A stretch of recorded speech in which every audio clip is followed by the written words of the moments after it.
At 67, Ahmed believed his strong days were over. His knees hurt, his back felt stiff, and one morning he whispered to himself, "Is this how the rest of my life will feel?" What happened next changed everything. At 67, Ahmed believed his strong days were behind him.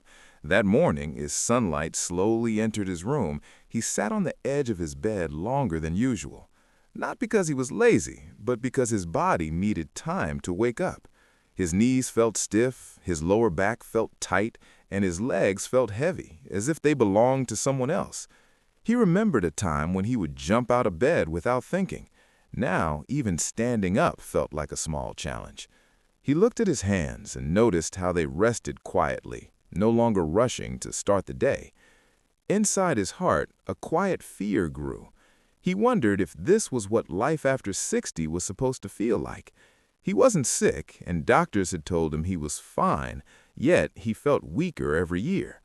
That morning, as he finally stood up, he whispered to himself, "Is this how it ends?"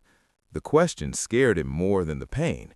It wasn't just about aching joints, it was about losing control over his own body.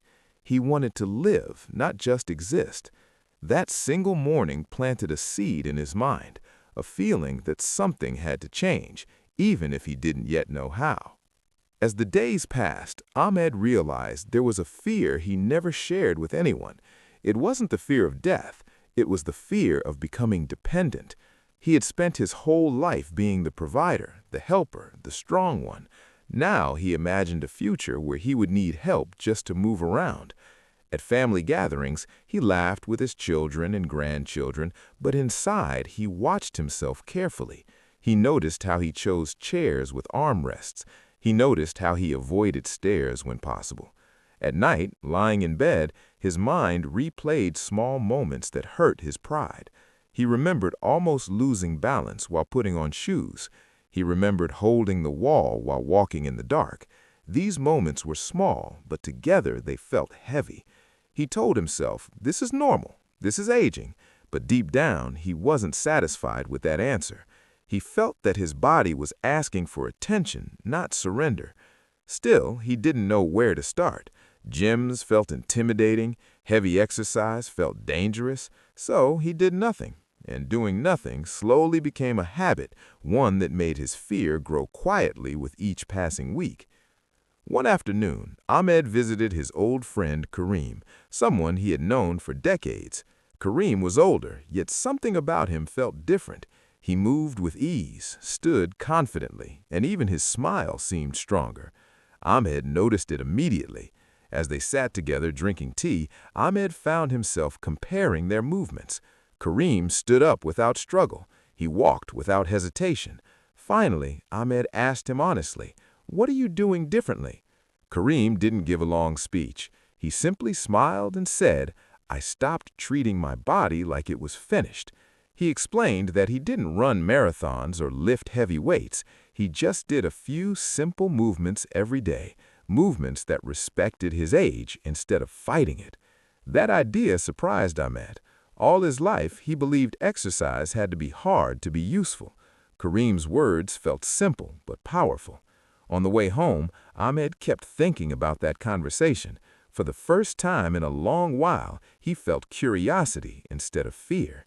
Maybe strength after 60 wasn't about pushing harder. Maybe it was about moving smarter. That thought stayed with him all night. The next morning, Ahmed decided to try something new. He didn't aim to be perfect. He didn't aim to be strong. He just wanted to move. Slowly and carefully, he tried simple movements that felt safe. He paid attention to how his body responded. There was no pain, only unfamiliar effort. His breathing was calm, his mind focused. When he finished, he didn't feel tired, but he felt accomplished. It surprised him how such a small effort could change his mood. He looked at himself in the mirror and saw the same old face, but something inside felt different. It wasn't confidence yet, but it was hope. That day, he walked a little taller. He sat down and stood up with more awareness.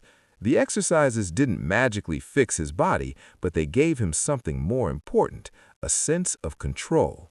For the first time in years, Ahmed felt like he was working with his body instead of fighting it.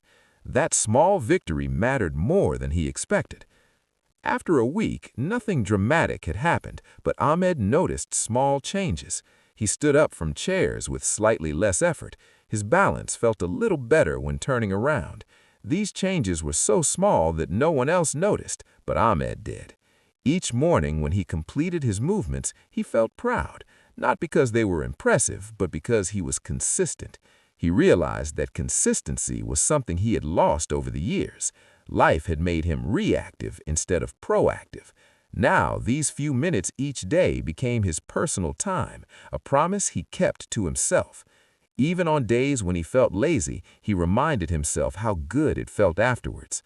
The exercises slowly became part of his routine, like brushing his teeth. They didn't feel like a burden, they felt like self-respect, and that feeling was new and powerful. By the third week, Ahmed noticed a shift that had nothing to do with his muscles. His mindset was changing. He stopped telling himself he was too old. Instead, he started saying, "I'm still improving." That simple change in language affected how he approached his day. He walked with more confidence, he planned small activities again, he felt mentally sharper and emotionally lighter. The fear that once lived quietly in his mind began to fade. He realized that movement wasn't just physical, it was emotional. Each time he moved his body, he reminded himself that he was still alive, still capable, still in control. This realization gave him energy he hadn't felt in years. One afternoon, something simple happened that proved everything. Ahmed dropped his keys on the floor. Without thinking, he bent down and picked them up smoothly. There was no pause, no fear of falling. He stood back up and froze for a moment, shocked. He smiled to himself. This small moment meant more than any compliment. It was proof that his effort mattered. It was proof that he was protecting his independence. That day, he felt gratitude, not just for the exercises, but for starting when he did. He realized how close he had been to giving up without even trying. As weeks passed, people around Ahmed began to notice changes. They said he looked more energetic. They noticed his posture, his smile, his confidence.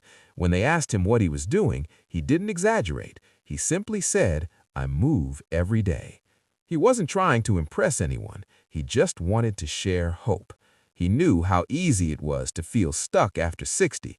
He also knew how powerful small daily actions could be. His story became an example, not because it was extraordinary, but because it was real. Ahmed learned that strength after 60 is different. It's not about speed or power. It's about balance, control, and confidence. It's about being able to live your life without constant fear. He understood that aging was natural, but weakness didn't have to be. By respecting his body and moving it daily, he gave himself a better future. He didn't reverse time, but he improved his present. Today, Ahmed is 70 years old. He still has slow days, he still listens to his body, but he owns his mornings again.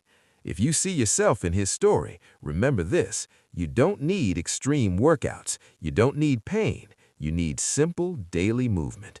Start today, protect your independence. Stay connected, follow along, and keep watching to learn the simple exercises that can help men over 60 stay strong, steady, and confident, because growing older is natural, but giving up is a choice.